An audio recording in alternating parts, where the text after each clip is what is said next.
The next major step we're taking on the Mark II is painting it, which means I have to get my environment as clean as possible.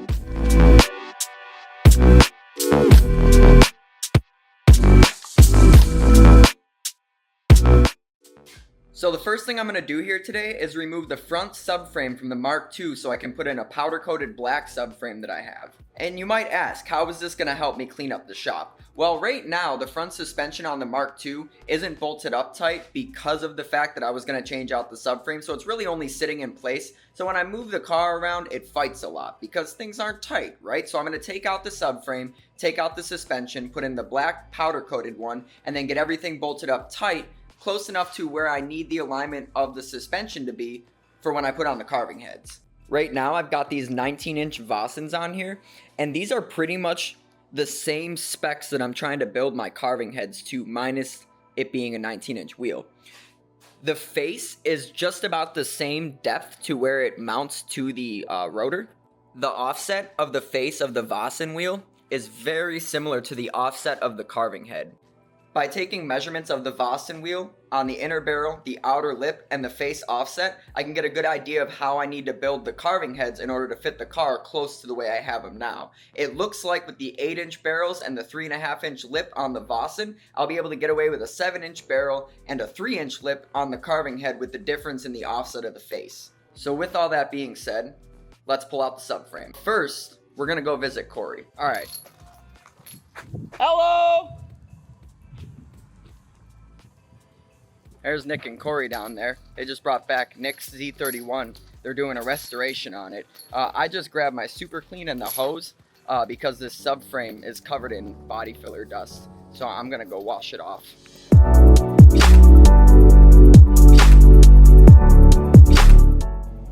Alright, I'm gonna get all the hardware up off the ground. Then we'll sweep. We'll get out the steering rack. We'll clean the steering rack. And then we'll see if we can find the center of the steering rack. So when I put this back in, everything is like, where it's supposed to be. This is exciting though.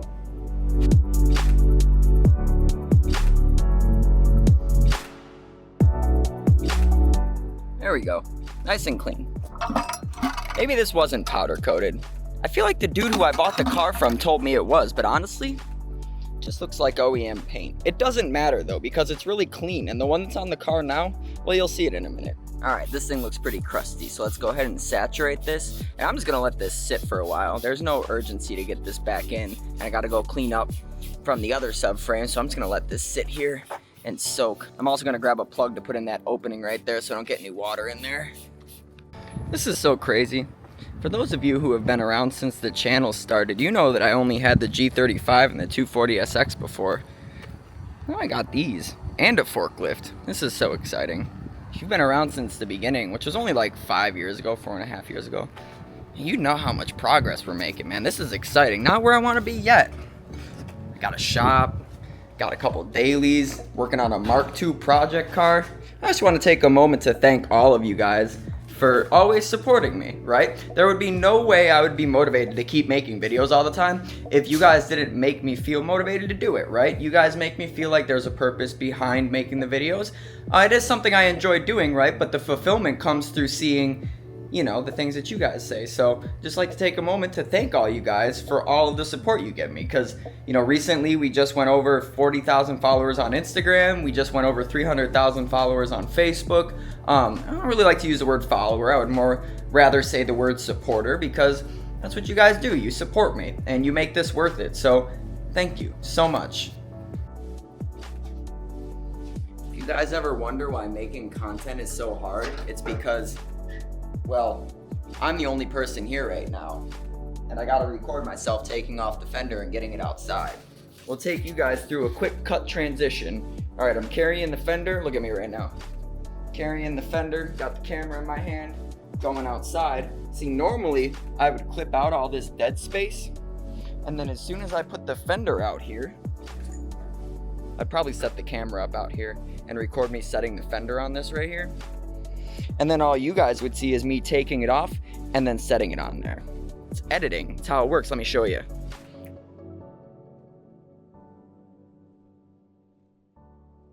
And that's how editing works.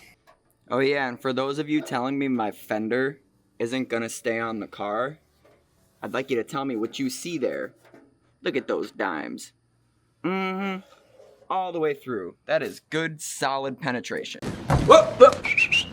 Honestly, man, you can't even hate on that. That is consistent all the way around. It's not perfect. Obviously, I can be better at it.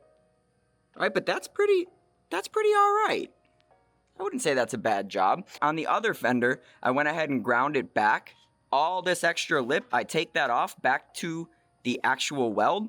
And then from there, I can etch prime it or seal it. And then on the other fender, I took Duraglass and I sealed it all in there and I shaped it in so it looks normal. And I'll do the same thing with this one. Some of you guys who work in like shops or have worked in shops or have come up in shops, like you think this kind of body work is crazy. And it's just like, yeah, it might not be the most perfect way to do it, but dude, I'm learning. Like, what do you want me to do? Like, I'm not gonna go to school for 3 years to finish my project. I'm just gonna do it, right? Because you can't stop me and I can do what I want and it's close enough. And the body works good, so leave me alone. All right, so I went ahead and I primed the fender. Let's check it out. I did prime it and it did reveal some areas I need to fix. So when you're looking at it, if you see any low spots, just know that that's why I primed it. Because everything in one color will show you where the issues are. All right, so here's the fender. As you can see, I laid it down nice and wet with the 2K, which is kind of cool because I'm using my 1.3 tip in my Spectrum gun because I don't have any disposable guns right now, and I really don't want to drive to Harbor Freight. So, you know, when you're using a 1.3 tip, you just have to know that you're shooting something thicker and then compensate for it with the gun and the PSI and how much flow you let through. So normally, when I put my needle in and I twist the flow knob in, I hold the trigger in until the flow knob bottoms out, and then I usually go in a full turn. Well, for the primer, since it's thick and it's a 1.3 tip, I went back out a full turn, and that allows more flow of your primer to get through the gun so you don't have, like, you know, dry spots essentially. Because if you guys have ever shot primer and you don't put enough reducer or you use the wrong size tip, it's gonna come out textury. It's gross.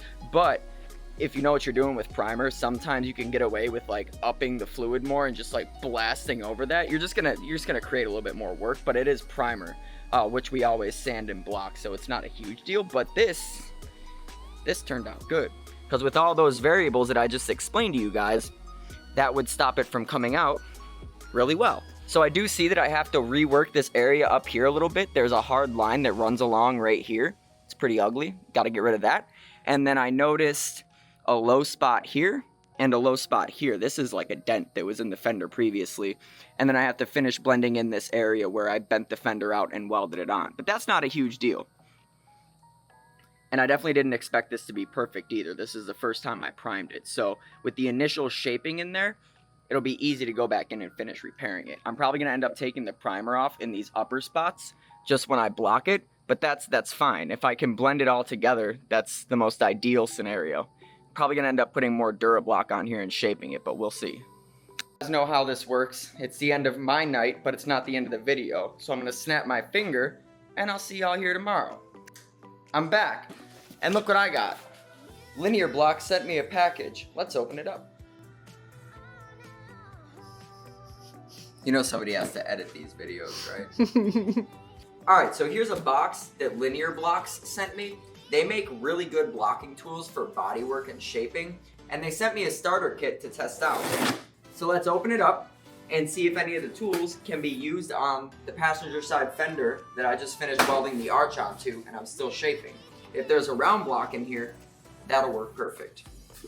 So it looks like in here we've got an assortment of different blocks. We've got, oh, well, let me preface by saying they're acrylic blocks, so they don't have like flex to them like a Durablock would.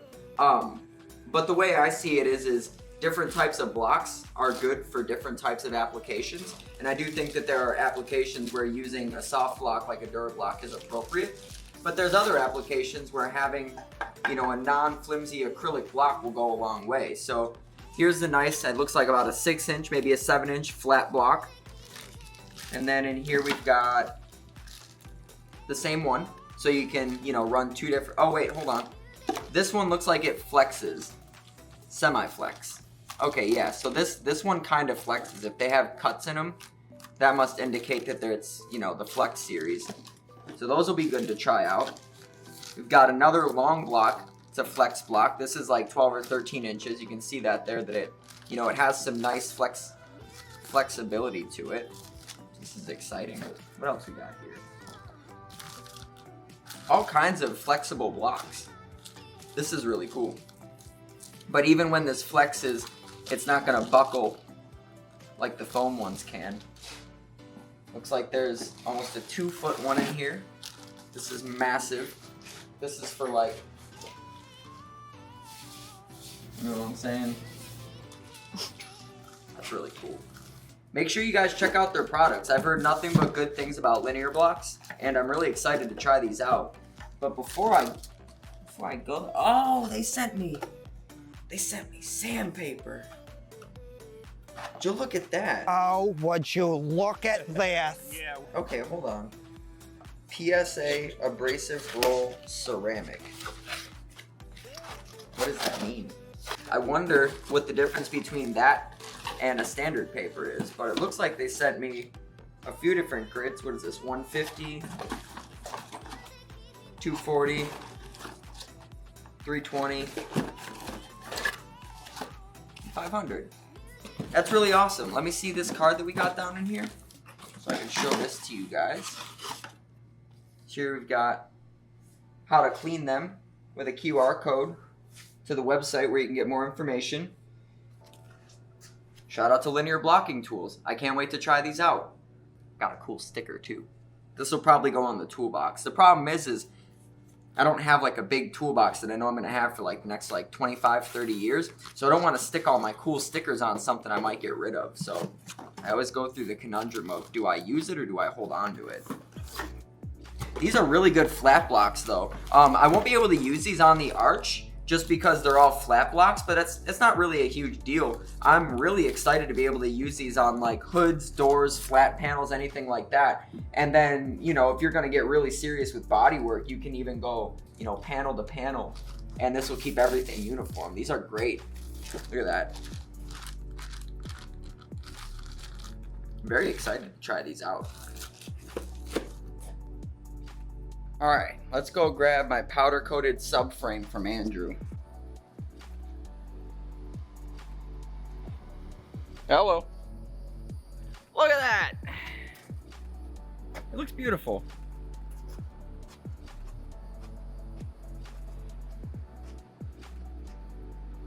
That looks so much better than it did yesterday. What a nice finish. That's gonna look great in the car. And it'll be easier to keep clean. Hello. How hard was it?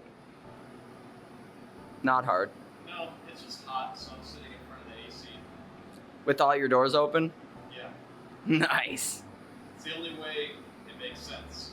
So, It does make sense. In a weird roundabout way, I understand. yeah.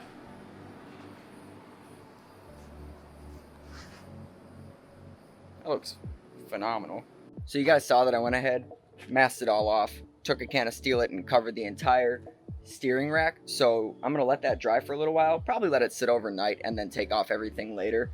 Everything I masked off or plugged is good to just stay there. It's not like this is gonna harden to the point where I can't like take off tape or anything like that.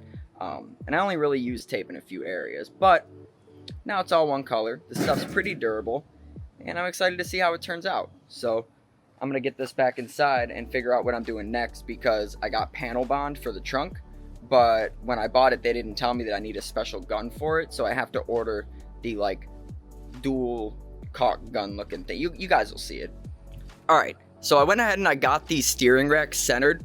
I got this as close as I could to the middle, and I took my scale, which is a small flat ruler, and it's about 5 inches, and I put it in here to the bottom of where the actual steering rack is, where the shaft comes out, and I measured it and I got it to 2 3/4 inches sticking out from both this shaft and this shaft, which puts this in the middle, right? So now once I put it on the car, I just have to align these to get the wheels as straight as possible. As some of you guys know, you can just use tape measures and flat plates for that. So the closest we're gonna get it is through like a plate toe adjustment. But that's fine, because after it's all dialed in, I'll actually get it aligned. The most important thing is having the steering rack centered, and that's done, so it's time to put it in the car. Here I've got my tow dolly, and this thing has X and Y adjustment. So as you're putting things in, you can go forward and backward and left and right. Great tool to have. And it's got this knob here, so you can depress it with that, and it goes down as slow as you want it to. So I'm going to put the steering rack on there and get it lifted up into the car after I wipe off some dust and get the hardware. So, last time I was here, I told you guys about what was going on with the trunk. If I didn't, let me just show you in case I didn't tell you, because then the clips wouldn't exist, right? So there was a high spot right here in the middle of the JZX hood.